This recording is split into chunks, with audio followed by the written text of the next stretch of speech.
Giovanna, it is such a pleasure to have you on the Living and Leading with Emotional Intelligence podcast. And shout out to Dr. Linda for bringing us together because our 30-minute conversation where we literally just met turned into this very candid, real 2-hour long conversation that could have probably turned into 2.5 hours if we didn't have other things to get to. So I'm just going to go ahead and tell the audience this is going to be a 2-part session because I just know this conversation is going to be so rich and deep, and we're just not going to want to stop at like an hour. So, but yeah, I'm excited to introduce you and the work that you're doing because it's so important and so critical in this day and age. But before we dive into that, if you wouldn't mind in your own way, just introducing yourself to our listeners. Well, first off, thank you so much, Brittney, for having me. Also, thank you, Linda, who will eventually be seeing this, I'm sure, for the introduction. And it's my absolute pleasure to be here. People consider me, I go by a human connection and communication expert. So this is generally my title. And people often ask, okay, so what is this? Giovanna, what exactly does that mean? And really, Brittney, I like to always start with a quote. And I always say the quality of our lives is based on the quality of our connections and the quality of our relationships. And so if you really think about every area we go into our lives, from our professional life to our personal lives with family, with our friendships, with our romantic partners, these are all relationships. And so if those struggle and if those suffer and if those are not really authentic, deeply connected relationships, then I really think the quality of our life also suffers, and it becomes this big struggle and area where we suffer where we don't necessarily need to. So when I say human connection, what I really mean is, how do we actually build these meaningful relationships with people? How do we build quality relationships with people? And when we do that, both professionally and personally, then we start to see a completely different type of life that we can be living.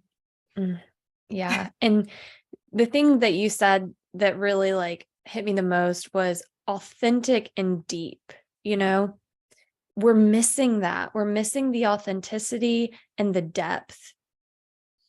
And before we go further, because I know you have a book coming out that talks about just human connection, that human connection code, I believe. Did I say that right? Connection code. Yeah. Connection code. Yes.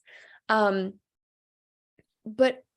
what does the connection to our own relationship with self have to do with it? I'm so glad you brought this up. And, speaking to the connection code, I have a 9-key system that really draws out how do we connect with other people. But at the base of all of that is actually how do we connect with ourselves? And so the first and foremost important relationship is with self. Because if we don't understand ourselves, and if we don't know ourselves, and if we're not aware of our boundaries and our desires and our wants and our needs and what's going on internally, then we certainly can't communicate that effectively, and we can't express that in a way that we can be understood by other people. So in all of these 9 keys I dive into in my book, it always starts with self, understanding self, knowing what's important for us, and then knowing how to communicate that. That way we can best be understood. And at the end of every conversation, I always say we can either connect or disconnect. And so having the awareness of self first, and then knowing how to communicate it, I think always allows us to take that path of connection. Yeah. So why do we have such a lack? What is your belief or your research or theory, whatever you want to call it? Why do you think we struggle right now as a society to be so connected? Unfortunately, I say unfortunately, and on the other side of that, there's always room for growth. But unfortunately, these are not skills that we learn in school. We at no point in time learn emotional intelligence. We don't learn or take courses necessarily in communication in relationship to all of our different relationships. And so I think a lot of us struggle to be able to build these quality connections and relationships because we don't know how to talk to each other. And there is often a lot of reading in between the lines that needs to take place when we're with humans. And, you know, a lot of this I put into my research, but 7% of communication is words, it's verbal. The other 93% is nonverbal communication. So that's my eyes, that's my body language, that's my gesture, that's even my tone of voice, that's my facial expressions. Our energy. Yes. The vibes we give off. Yeah. And I love that you said that too, because we do sense things when we're around people. Mm-hmm. And if we're not aware of it, then oftentimes we spend more time with certain people that maybe are draining us, that we shouldn't be spending time with, or we can maneuver a situation differently if we understood the energetics of it. And so I think to recognize what's going on in that 93% space and to learn how to read someone and understand someone, and then put that into words in such a way that can have us be understood and connect deeper. I think that would allow for these deeper, more authentic connections. But that is a skill in and of itself. Those are interpersonal relationship skills, that's communication and emotional intelligence skills. Mm-hmm. And those are all things, once again, unfortunately, that we don't learn at a young age. And unless we're watching that from the people in our lives, then we may not necessarily pick up on it until we need to, because maybe we're in a situation that's extremely uncomfortable. And now we're forced to have to look within ourselves and understand what's going on internally first, to then be able to work on what's taking place externally. Yeah. You're talking about skills. And I think when we talk about things that are very intangible, like emotions and feelings and interpretations of our reality through our senses, I think there's two sides to that coin. And predominantly in our society, we like to just talk about one side of that coin, and that's the rational, intellectual brain when it comes to skill development. But I think there's another part of that, like soul development, essence of being development, that part of ourselves that has this inner knowing that few of us really tap into. And I think that's so often overlooked. And so then we're teaching these skills at a superficial level, which keeps us in this emotional suffering, disconnection feedback loop. Yes. And, you know, it's funny you say this, Brittany, because a girlfriend of mine said to me the other day, she had gone to this, you know, this workshop, and the man running the workshop had said to her, you know, imagine we're all going to end up at the same place anyways, at the same, you know, outcome, the same result. So do you want to take the extremely slow, painful path? Do you want to take sort of the average, you know, medium level path, or would you rather take the magic school bus, quantum physics, jump right to the end path, because you're going to get there anyways? And it's not to say there's necessarily a right or wrong, but speaking to what you said about intuition, I think if we really are tuning in, and intuition is a muscle, you know, we build this muscle. It's not just something you have or you don't have. Some people haven't, others don't. No, it doesn't quite work that way. It is a muscle that we develop over time, and we play with and we build. And so the more we actually lean into that intuitive voice and get confirmation by it, then the more we can actually start taking that magic school bus, quantum leap type path, where we can get to the result that we want much faster and smoother without all the suffering, because we've tapped into that intuitive voice that really already knew the answer. Yeah. Yeah.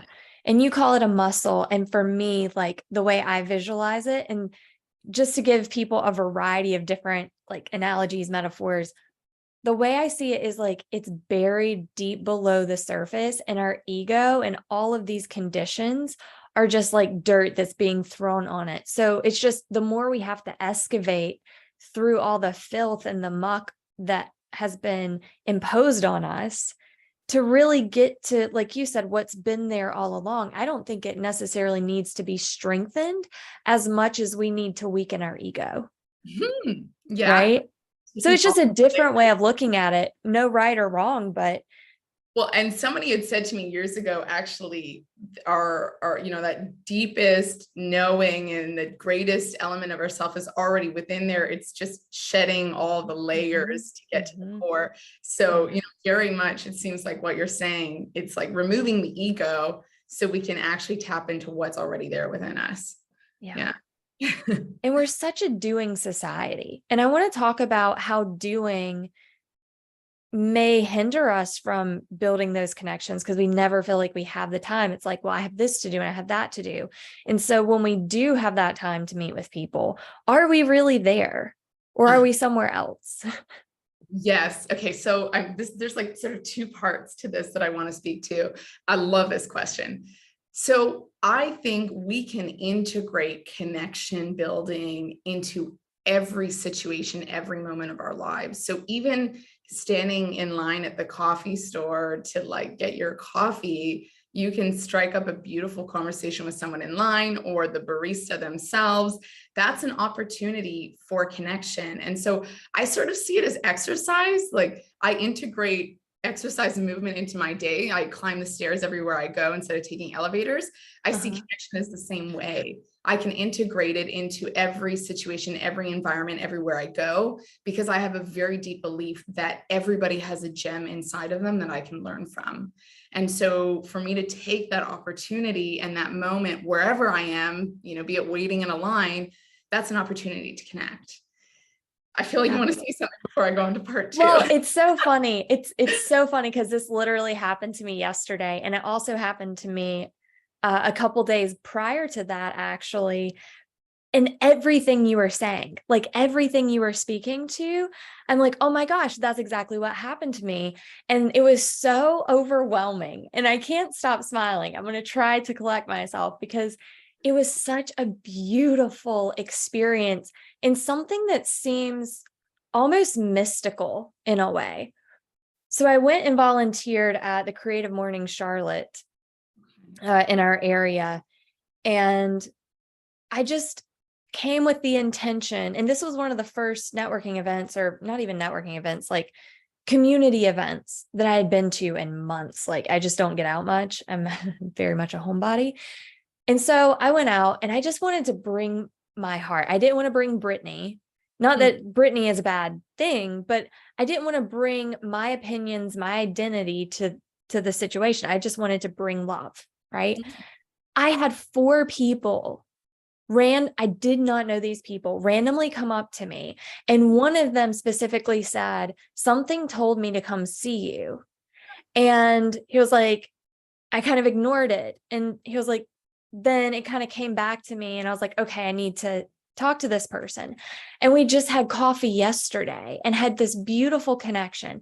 And then 3 other people, kind of the same thing. We just had this connection that just was natural. Yesterday, I was in line at Trader Joe's after having coffee with the individual that I met the Friday prior. And I'm like, I haven't been to Trader Joe's in a while. I love their frozen stuff. So plug for Trader Joe's. And there was this little baby in the cart the mom was pushing. And I just locked eyes with that baby. And I just like channeled love through my eyes. And her eyes lit up and channeled love back to me. It was just this beautiful connection with a stranger. And then I'm in line and I'm already on a high from that experience. And I'm in line and I get in a conversation with the cashier because I just feel like the cashiers at Trader Joe's, they just like want to make those connections. And he starts just talking to me. And by the end of it, he's like, I really want to get to know more about you. He was like, I meet people all day, every day. And I haven't heard a lot of people say how happy they are with what they do. And he was like, I really want to learn more. So he walked me out. Wow. And he was like, do you like plants? And if anybody knows me, I'm obsessed with plants. I have 100 and some house plants. Insane, I know. And he was like, I would like to give you a plant if you would like a plant. And I was like, are you going to get in trouble? I was like, no, I'm the manager of the store. Like, I want to do this for you.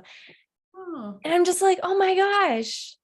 Right. And so now we're going to connect and learn more about each other. And he has a podcast. And it's like you said, and the reason I was smiling, because it's so true. When you bring yourself without your problems, without being stuck in the past or the future, and you bring yourself in the present and you really engage. Yeah. Your presence. Holy cow. Like, oh my goodness.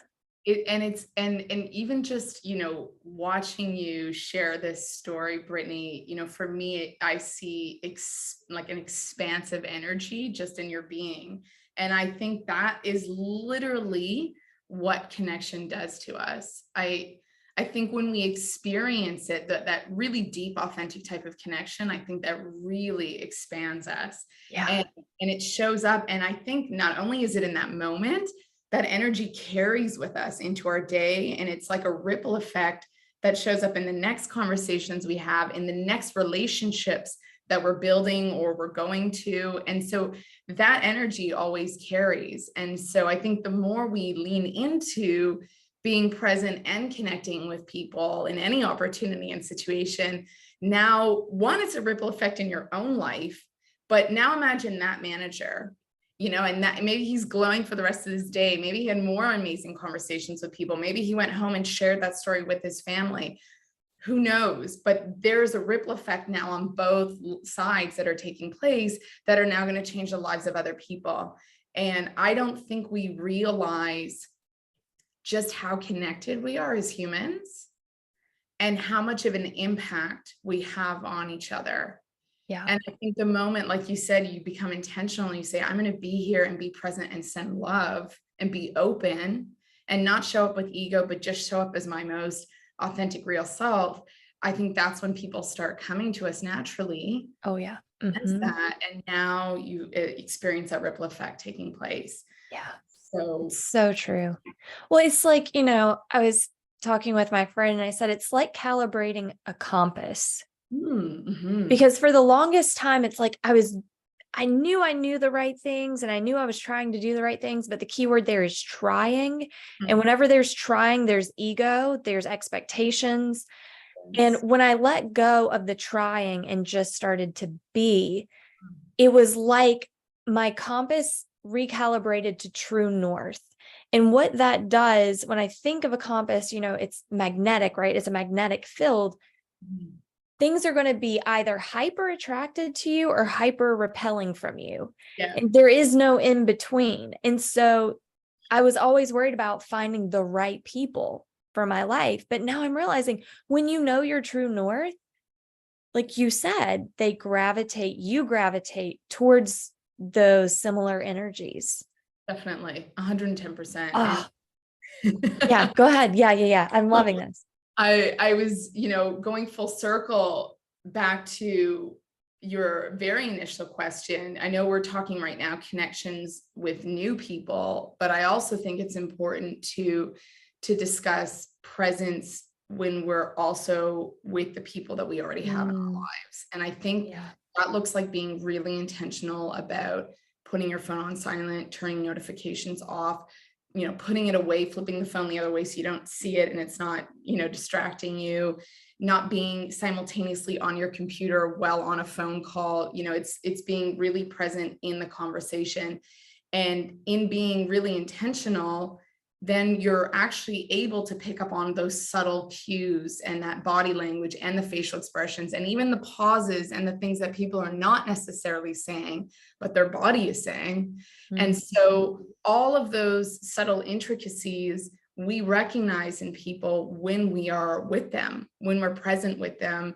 And I know for myself personally, if I need, for example, to be somewhere, or if I know someone is going to call me, there is something that's going to take place that might interrupt my ability to get into a beautiful flow with you, then I will actually communicate that in the very beginning. And I'll say, I'm keeping my phone on because I'm expecting this important phone call. It should take me 10 or 15 minutes, and then I'll be back with you.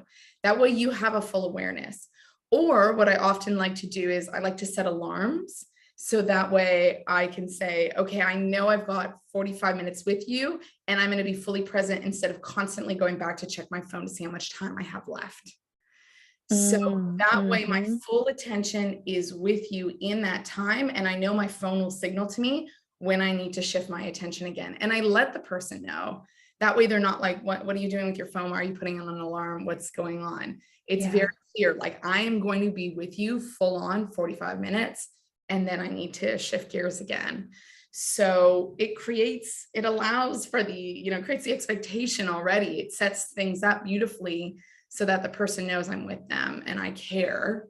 And I always say over communicate, rather than under communicate. Let the person know what's going on. Let them know your intentions, your actions, what you're thinking and feeling. That way, then they don't have to wonder and create story. Yeah. And I mean, to that point, I think context is important, right? And I always talk about context because, like you said, I think over communicating in situations like that Yes. is very beneficial. And then other times over communicating can be detrimental, right? Fair. So being able to judge that context, but that's so true because our minds, our ego loves to try and figure things out. And so if we're left without that clarity, then we're going to, if we're not self-aware ourselves, then we might start taking that context from other situations, saying, well, the last time someone did that, they really didn't care to hear what I had to say. So now I'm going to impose that quote unquote contextual truth or relative truth onto this situation. Yes. So it takes emotional intelligence. So it's this dance from two people, one person providing additional information.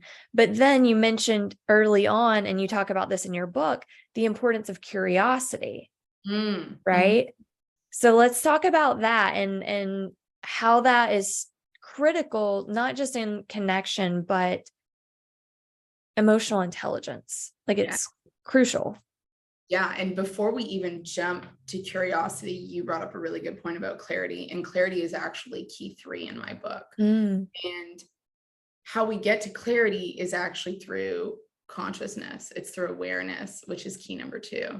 And where emotional intelligence ties into all of this is that it is that moment where you pause and say, it's sort of an internal dialogue happening simultaneously while you're with this person, where you're saying, okay, previously this happened, but does that dictate every experience in the future? Yeah. No. So I'm going to be conscious in this moment and choose to undo this, or choose to think differently, or choose to reframe the situation and instead gain clarity. And so now in a moment like this, you are operating from a very emotionally aware space of, well, this didn't emotionally go so well last time. What can I do differently this time?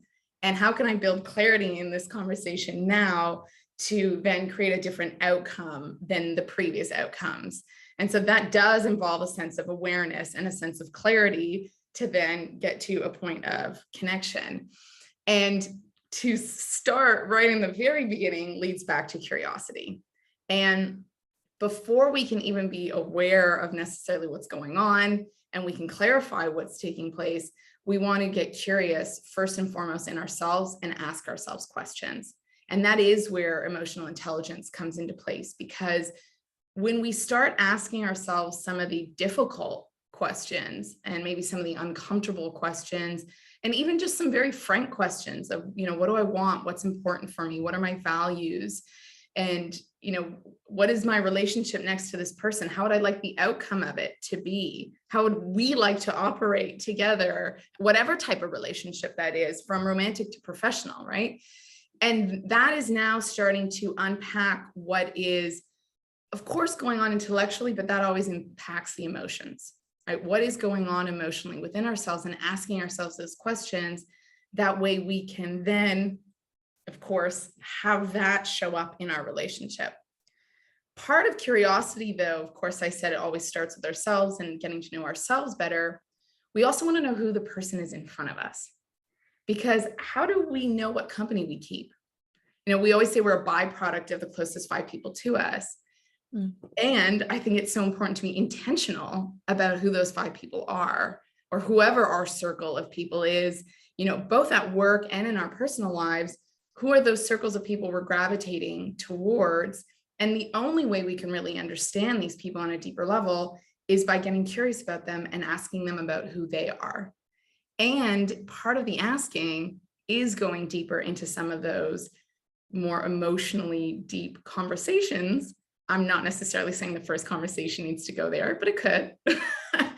But it's really understanding what's going on and what's important for someone in their life. And that now starts to unpack how someone views life and how they emotionally operate in life, and what their degree of awareness is, and how they manage themselves as well.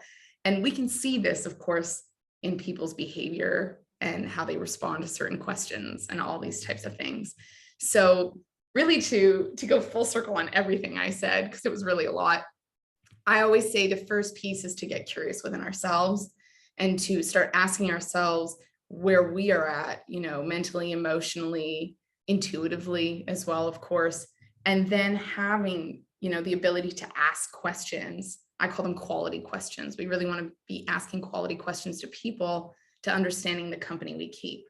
And as we are getting deeper into those conversations, we want to have that awareness of what's going on.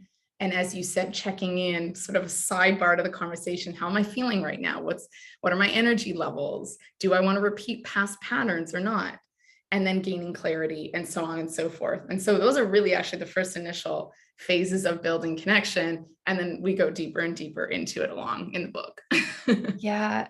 When you talk about getting curious about self, and I keep going back to the ego and the true self, because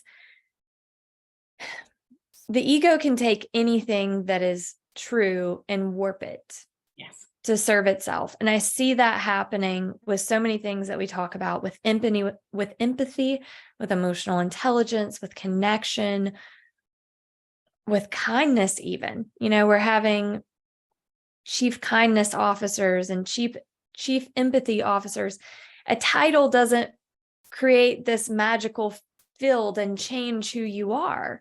And by placing those titles on people, it sets this expectation, an unrealistic expectation of someone who may not have done the self-work yet. And so when we talk about like being curious, for me, if you would have told me you need to get curious about yourself and get to know yourself 5 years ago, 5 years ago, I would say, well, I know I'm good at this, and I know that I can't stand that, and I know blah, blah, blah. But it was never, I know that this is something I need to work on. And I know this is where I fall short. And I know this is where I'm intolerant, which is on me, that personal accountability, instead of getting curious and then putting that on someone else. Well, I know that this triggers me and I need to stay away from these people. So I think when we talk about any of these elements that you discuss in your book, which is all true and relevant, we need to understand how the ego can misinterpret all of those things and apply all these as a means to an end and generate superficial relationships for selfish reasons that we may not be aware of. I'm so glad you said this, because I think this is like if we look at any sort of religious works that have been built out over the years, any sort of beliefs from way, way, way back, they were at one point here, and then humans came along and we interpret them the way we do and translated things and, understand it from our own perspective. And now it's sort of come out way over here, sort of like broken telephone, right? One person starts it and it gets to the end and it's a totally different message. And I think you're definitely right about clarifying exactly what all of this means. What does it even mean to be curious? And, speaking to everything you said, I sort of see consciousness as a gradient. I don't necessarily see it as something that you have or you don't have. I don't think we're aware or not. I think we're constantly becoming that much more aware over the years. And so who you were 5 years ago, maybe that was the extent and depth of curiosity you could have gone on your own without having given some sort of direction from a coach, for example, about what that really means or looks like. Now, I'm sure if you were to go in and understand it and do the work yourself on curiosity today, it would be totally different unravelings and questions you'd be asking yourself. Totally. And I would say that is a reflection of the degree or level of awareness that you've built over those years. And so certainly I think this is why we, for example, hire coaches and psychotherapists and guides and things of that nature to help direct our journey a little bit more clearly when we're not quite at that level of awareness. And yet I always think it's really fascinating to revisit some of the old things we've read or watched and see how much we've even changed over the years Yeah. and we interpret these things. So certainly a concept is going to be interpreted in a multitude of ways. And I do think it's really important, once again, to be super clear on what it means. And for as clear as we can be as human beings, depending on the level of awareness we're at in that period of our lives, we're going to see it from the degree that we can at that point in time. Right. Yeah. Right. Yeah. Yeah. And that's the challenge, right? Because for the longest time, I was trying to push people down their path. Like, okay, you're here. This is a problem that you're here. You need to be here, but not realizing they can't make that quantum leap. There's all these progressive steps along the way.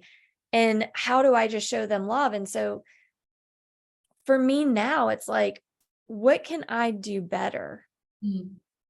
100% full responsibility. And I want to talk about this too, because you're talking about interpersonal relationships. You talk about intimate relationships, like with family members and a spouse or kids or whatever. We don't choose our family.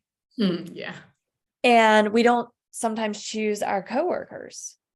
Also. Right.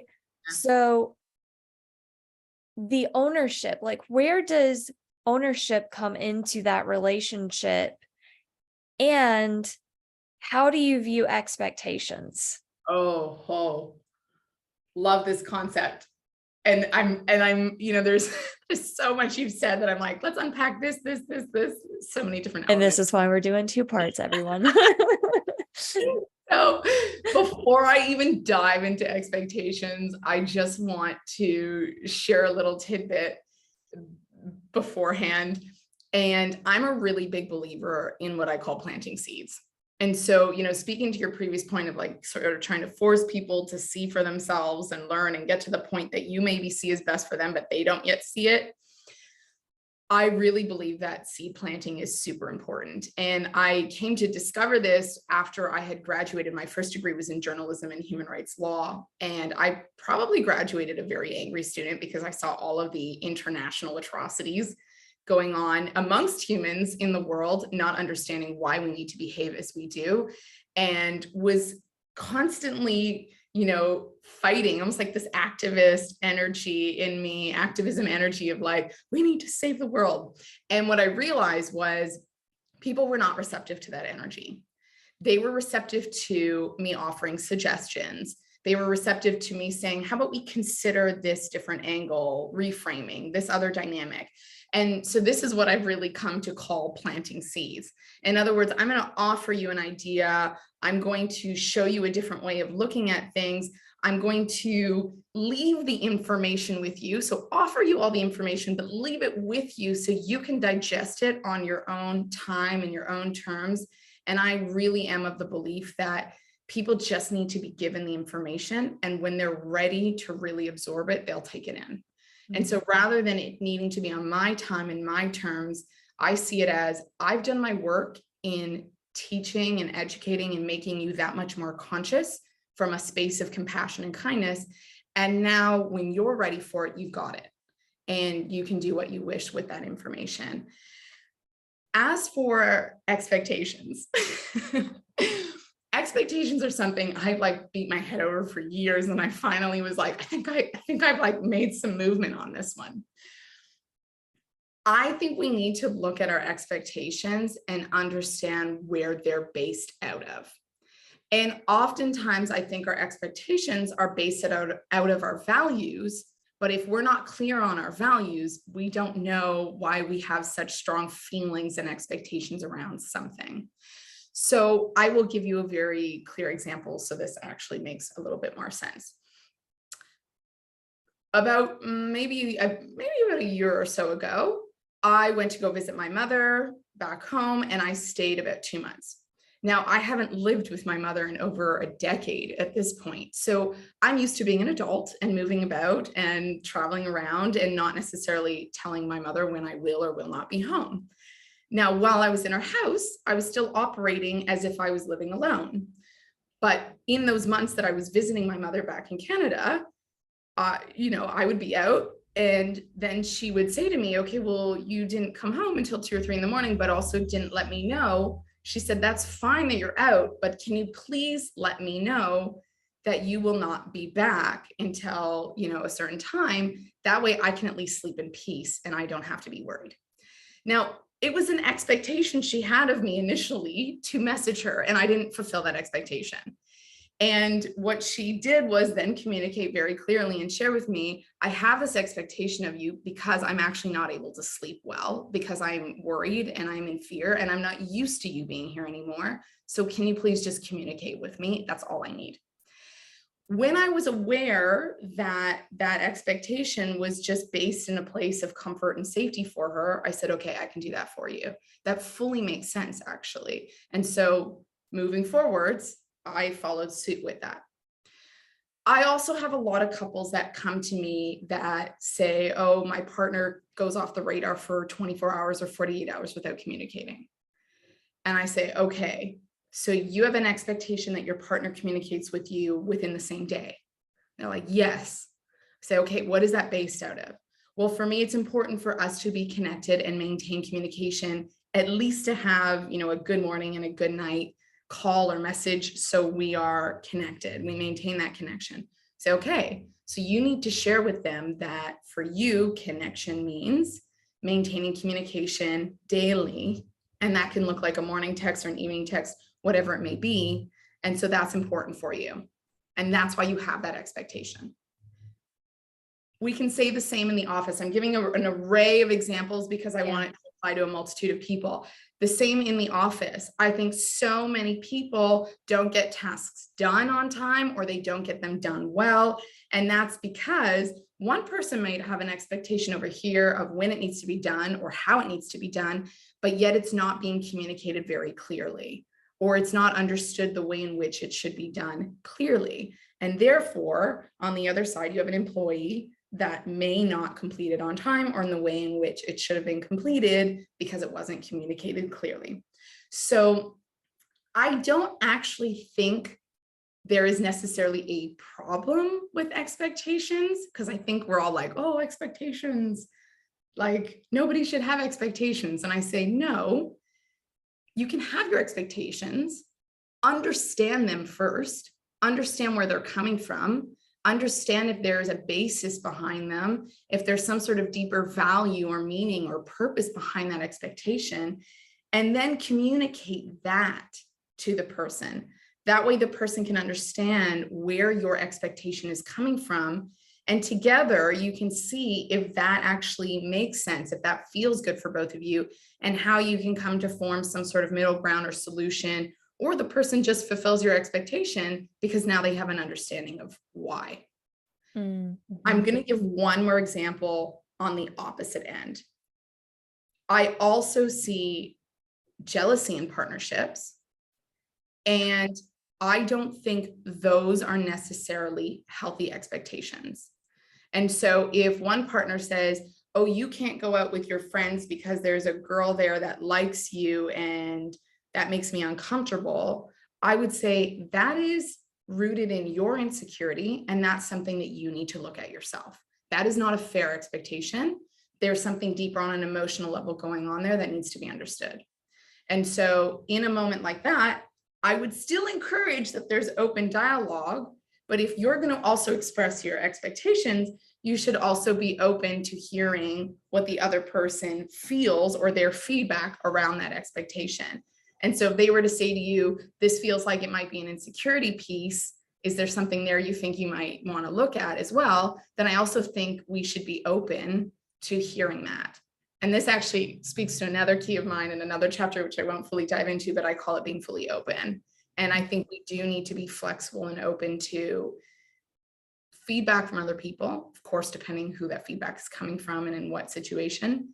And just generally walking into situations open-minded and open-hearted. That way we're receptive rather than shutting down. Yeah. That was a lot. A lot of good points you made there. And again, I always want to come in when we talk about this and offer that dualistic, almost the paradoxical perspective of expectations, because like you said, as human beings, the way that we operate, because we always are forecasting for the future. And in order to forecast and plan for the future, we have to have expectations. What does that look like to us? Yeah.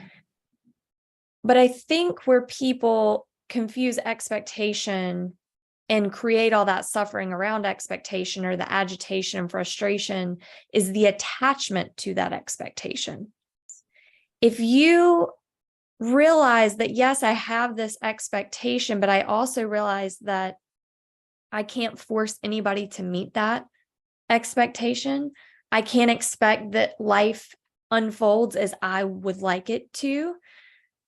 And at that point, you have to make that decision. Am I going to be bitter at the world, or am I going to look within myself to see, where am I tethered to this expectation, and how am I creating my own suffering from that? Even with the individual that you mentioned, where they want to talk to their spouse or significant other every day, in the morning and at night, while there's nothing wrong with that, there's also something to be said about what in you is still potentially longing for something that you feel like you can't generate within you. Still nothing wrong with wanting that communication. I want to see my husband every day, and I would be sad if I didn't hear from him if I was gone somewhere. But that sadness is my attachment to him, right? So it's so interconnected, and there's so many, it's just a complex thing, right? It's not simple. It's not like a clear answer necessarily. I totally agree. And I think this is why I go back to, it always comes down to not only communicating, but the way in which you deliver it. Because it's, you don't want to just be like, well, this is what I expect of you, and this is what you should do, and how you should. Yeah. Certainly not. And, if we are to speak to that couple where she feels it's important to connect morning and evening, the most ideal situation, the most healthy type of relationship would look like two people talking to each other and moving through both different scenarios together. So, what would it look like if maybe they just had an evening conversation instead? Or maybe it was just that the other partner wasn't aware, and now that he is, he's actually very happy to connect in the morning and in the evening. Or maybe there's some sort of energetics taking place on a deeper level that's creating the insecurity that really actually has nothing to do with a morning and evening call. And so all of that ideally gets hashed out in a calm, compassionate, conscious, understanding conversation between two parties, rather than it being about blaming and judging and one's right or wrong, or I won't do it for you, or you have to do it for me. It should never show up that way. I always see it as, two parties coming together to express what's important for themselves. And ideally coming back to that point of connection where there is some sort of deeper level of understanding for both of them, and some sort of, we could call it a solution or outcome. Because I also think leaving too many loops open, it's great to have conversations and talk about things, but if we leave too many things unsettled without some sort of, clear next step, then I also think that can produce a lot of insecurity and anxiety in any situation. So we've got about 10 minutes left to wrap up this one. So I don't know how deep we want to get into this, but discernment. Okay. Tell me more of where you're at when you say this. Yeah. So something that's kind of come to light for me over the past few months is, we like to argue about truth a lot. Mm-hmm. I like to think I've got the truth, other people have the truth, and think their truth is the truth. And what I'm realizing is it can be, but oftentimes I don't think it's malicious. I think we're just so convicted in our truth.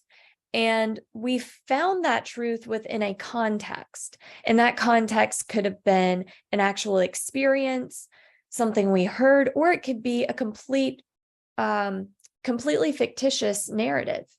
All of those are context. And within that context, it is true. But as soon as we take it out of that context, it's no longer true. So what we do is we all go around, and I call it our metaphorical backpacks with our truths. And I have the truth. And then the other person's like, I have the truth. And then we take our truths out and we compare and was like, well, that's not the truth. Well, that's not the truth. Then we start to argue about what the truth is. And the truth is everywhere. It just is, right? It's like the air we breathe, it's everywhere. And I think our ego just loves to know things. And so it collects quote unquote truths, either that we've created or that are in the world. And we compartmentalize it and bring it into every situation and try to impose it on another situation. So I have found so much, what is the word? Peace and freedom and lightness from, instead of carrying my opinions and my truths, which I have done up until probably a few months ago, into situations, I go into a situation and try to discern the truth within that situation without bringing anything else. And so I see that being very beneficial in relationships as well, because especially if we're meeting someone new, Yeah. you are going to ask them, so tell me about yourself. And all these labels are going to fly at you. And if you've already got truths in your mind, or opinions or biases, if you want to call it, about those labels, then you're going to create a narrative around this individual, which can be dangerous, right? So discernment to me is going in and not bringing attachments to labels or opinions, but being fully present and empty and open, like you said, to that situation. Yeah, there is so much good stuff you said. So if we're going to pull out some metaphors for a moment, and I'm trying to even collect everything, I'm like, let's put this into a streamlined answer. I know. And then now I'm looking at the clock and I'm like, okay, we have 7 minutes. I think I just opened like one of those really industrial big cans of worms that they have at school lunches. Like sort of, and we can part 2, dive even deeper. I know, right? Really simply put, we can imagine that we all have different shaded glasses on. And so, one person is going out into the world. We could be in the same physical space, and yet you're seeing that space with rosy tinted glasses, and I'm seeing them with yellow tinted glasses, and someone else sees them with black glasses. And so now that environment is going to look slightly different to all of us, even though technically in the physical world, it's still the same environment. Throw levels of consciousness onto that. Yeah. Throw vibration, throw energy, throw how we're feeling that day, throw what we're thinking, throw how present we are or not into that environment. And now we're going to see the same space again from a totally different perspective, a different layer, a different level, all of these things. And so now we could arguably say that background of yours is the truth. There's trees in the background and cement and, green and whatnot, but I may notice something different than somebody else notices, and those can both be truths. It's just that our filters are going to have us see that background slightly differently. And so what I want to say to all of this, because for as much as we can go into a conversation being a tabula rasa, this is old philosophical terms of being blank slated, instead of being fully blank slated, because how can we necessarily be fully operating from that space? I personally always say that my goal is to understand. I always want to understand what is your truth. What is your reality? What is your filters? How are you seeing that background differently than me? And so the more quality questions that I can ask, the more curious I can get, the more clarity I can get around that, the more understanding that I can build, which is really rooted out of being compassionate. So I'm not going in with judgment, I'm going in open. Now I can start to understand what your perspective is. And it's funny because years ago, I actually did a YouTube video on this where I said, you can debate and you can have a difference of opinions without having to argue. And so I don't believe that we ever need to necessarily argue with someone about what is true or not true, what is right or wrong. I think it's more about, let me go in and learn an alternative perspective. And I may walk out of that discussion still not necessarily seeing your truth as mine, but now at least I understand you. At least I understand your filters behind why you believe what you believe.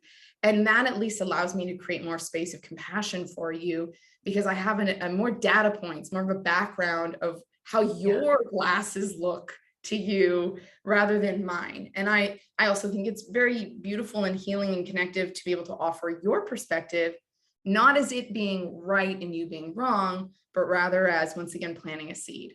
Mm. You know, this is how I see things. Let me plant that seed and offer this perspective to you. Take it as you will, when you will, if you will, as you will. And that's good enough. And so now we're both not attached to an outcome of the other person needing to believe in our truth. It's more of walking in saying, I just want to understand you, and that's it. And that's good enough. And I want to be understood. That's beautiful. That's all. Oh, what a beautiful place to like wrap up.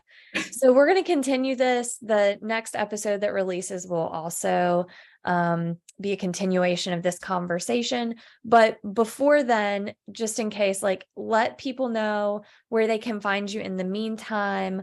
They can go ahead and look into your book and pre-order, depending on when this comes out. It may already be out. But if you wouldn't mind just sharing a little bit of that information where people can find you. Yeah. So as for the book, currently, as we are speaking, it is on its way, but I have a little guide that I've created for free that I would love to offer to you all and give to you all as a gift. So you can personally reach out to me through email, g@Giovanna, Giovanna, Elias, ELIAS.com. And I would be more than happy to shoot you that gift over. We can always book a connection call and chat as well. And if you want to go find me on Instagram, you can find me at giovanna.fjm.elias. So I'm really looking forward to connecting. Yeah, thank you. Awesome. And all those links will be in the show notes, so you don't have to worry about going back and replaying to make sure you spelled it correctly. There will be hyperlinks to everything. So I'm super pumped to continue this. Thank you so much, Giovanna. This has been a pleasure, as always. Thank you as well. Just such a beautiful flow. Till next time. Great.